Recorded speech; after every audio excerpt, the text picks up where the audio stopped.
तीन। नारायण नारायण।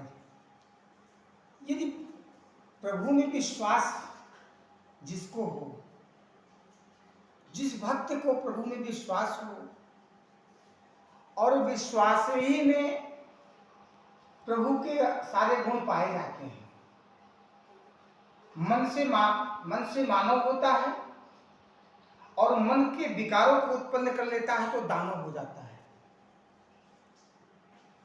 और प्रभु से यदि प्रेम है तो प्रेम ऐसी चीज है कि पत्थर में ही पानी निकलता है, पत्थर से पानी निकलता है।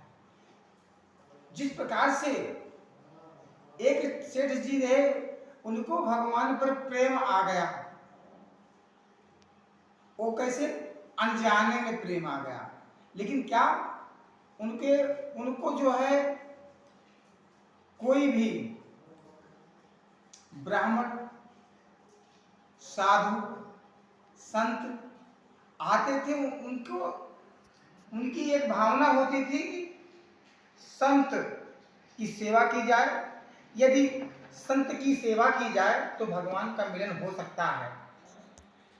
संत मिलन को जाइए और तज माया अभिमान, जस जस पग आगे बढ़े कोटि निज यज्ञ समान।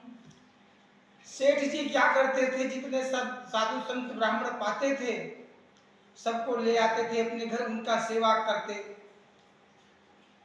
पैर धुलते और जलपान कराते।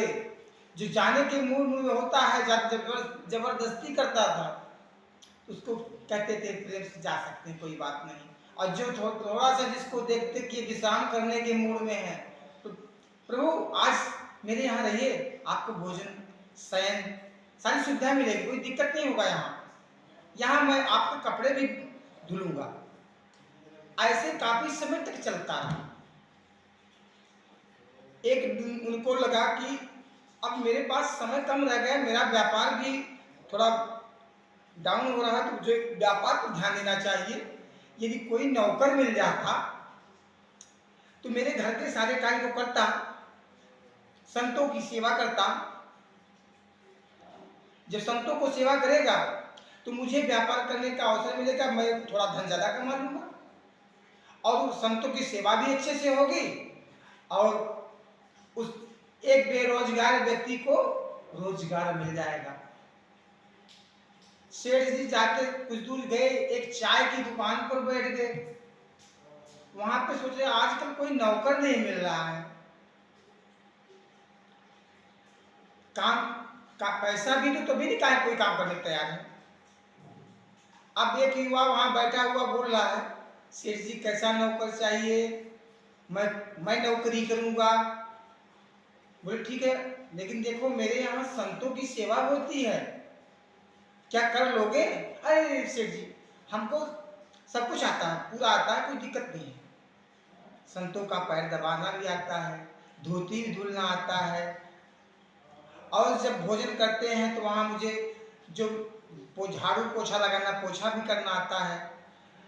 जो भी आप कहेंगे, आपका आदेश होगा, मैं वो सारे कार्य को करूंगा। तो बोले सेठ जी, बोले इतना काम तुम कर ही लोगे तो अपनी सैलरी बता दीजिए, तनख्वाह बता दीजिए। तो उस व्यक्ति ने क्या कहा देखिए सेठ जी, मुझे तनख्वाह की विशेष कोई आवश्यकता नहीं है, लेकिन मैं थोड़ा भोजन ज्यादा करता हूं। यदि मेरे भोजन के बारे में कोई किसी दिन टिप्पणी की तो मैं नौकरी छोड़ देता हूं। बोले कितना खाते हो भाई? बोले ज्यादा नहीं, दिन में हम 5 बार खाते हैं। बोले बस 5 बार, कोई बात नहीं, भगवान कर दिया हुआ, अपने घर में सब कुछ है। उधर गए, बोले आपका क्या नाम है? बोले मेरा नाम। बोले हाँ हाँ आप ही का नाम पूछ रहे हैं। बोले मेरा नाम अंतर्यामी है। अरे बड़ा प्यारा नाम है अंतर्यामी। अब अंतर्यामी सेठ जी के घर गए, संत ब्राह्मण आते, उनकी सेवा करते, भोजन बनवाने में मदद करते, गौ का सेवा करते। ऐसे ऐसे में 4-5 साल बीत गए। और जब 4-5 साल बीत गए, एक दिन सेठानी जी गांव में किसी के घर में जब मांगलिक कार्य होता तो महिलाएं इकट्ठा हो जाती हैं, 4-6-10। तो कहती हैं, सेठानी जी आप आजकल तो बड़ी दुबली होती जा रही हो। अब पहले तो आपका स्वास्थ्य बड़ा अच्छा था, क्या करूं बहन, काम करना पड़ता है। अरे मैं भी तो काम करके आती हूँ, मेरा भी स्वास्थ्य देखो। ये देखो जितने 2-3 लोग आई बैठी हुई हैं आपके बगल में, इनका भी स्वास्थ्य देखो काम करने से। बोली नहीं, इतनी मेहनत पड़ जाती है खाना बनाने का। हमारे सेठ जी बड़े कृपालु हैं, दयालु हैं। संत ब्राह्मण को बराबर अपने घर ले आते हैं, भोजन कराते हैं, दक्षिणा देते हैं, धोती धुलते हैं, क्या नहीं करते हैं। और उनके साथ में मुझे सेवा करना पड़ता है, और सेवा करती हूँ। और मेरा एक नौकर जो है ना, कोई है तो नहीं, कोई नहीं, वो 5-5 बार भोजन करता है।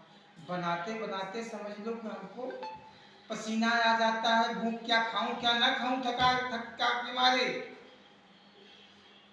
बोले हाँ, इधर ये बोले, उधर अंतर्यामी गायब हो गई।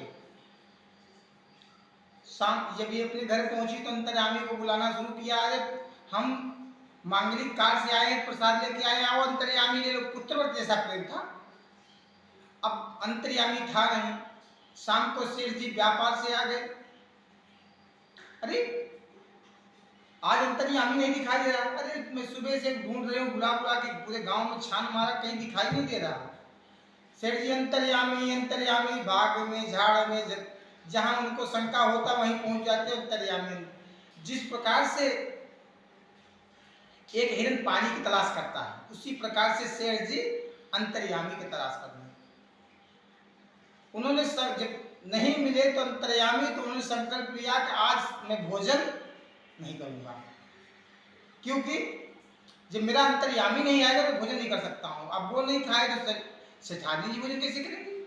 वो भी नहीं कर रहे। दोनों लोग, एक दिन हुआ, 2 दिन हुआ, तीसरे दिन जब ये भूख प्यास से मरने लगे, प्रभु स्वयं आके प्रकट हो गए।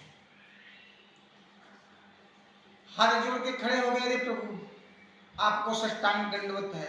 बोले क्या चाहते हो सेठ जी? बोले प्रभु मेरा अंतर्यामी मुझे लौटा दो, मुझे बड़ा प्यारा था, क्योंकि मेरी संतान तो थी नहीं, मुझे अंतर्यामी से प्रेम हो गया था, मुझे वो मेरा नौकर चाहिए बस। भगवान मंद मंद मुस्कुराए, अरे पगले मैं ही अंतर्यामी हूँ। नहीं नहीं आप नहीं हो सकते। अरे मैंने कहा ना मैं ही अंतर्यामी हूँ। अब नहीं प्रभु आप नहीं हो सकते। भगवान तुरंत अंतर्यामी के वेश में खड़े हो गए। अरे वो जैसे देखा तैसे दौड़ के पैर को पकड़ लिया। अरे प्रभु मैंने बहुत बड़ी गलती की आपसे, आपके साथ कितना मैंने दुर्व्यवहार किया। दिन भर धोती छटवाता था, गाय का जो है गोबर भी आपसे फेंकवाता था, मैं घर के सारे काम करवाता था, और आपने ये भी नहीं कहा कि मैं ही भगवान हूं। बोले आपके यहाँ संत का सेवा होता था, और संत के सेवा में मेरा भी हृदय प्रफुल्लित हो रहा था, मुझे बड़ा अच्छा लग रहा था। मेरा भी समय बीत गया कुछ दिन के लिए। अब बार बार हाथ जोड़ते रहे कि प्रभु मेरी गलती त्रायमाम शरणागतम, मेरा कैसे उद्धार होगा? बोले तुम्हारा उद्धार के लिए तुम्हें तुम्हारा स्वर्ग होगा, तुम्हें स्वर्ग की प्राप्ति होगी। आपने संत और ब्राह्मण की सेवा की है। जो गौ और संत की सेवा करते हैं, समझ लीजिए कई यज्ञ को पूरा करते हैं। और यज्ञ को जो पूरा करता है, यज्ञादिभावत प्रजन्यो न कर्म समुद्भव, यज्ञ से जल की वर्षा होती है और मानव का, पशु पक्षियों का कल्याण होता है। और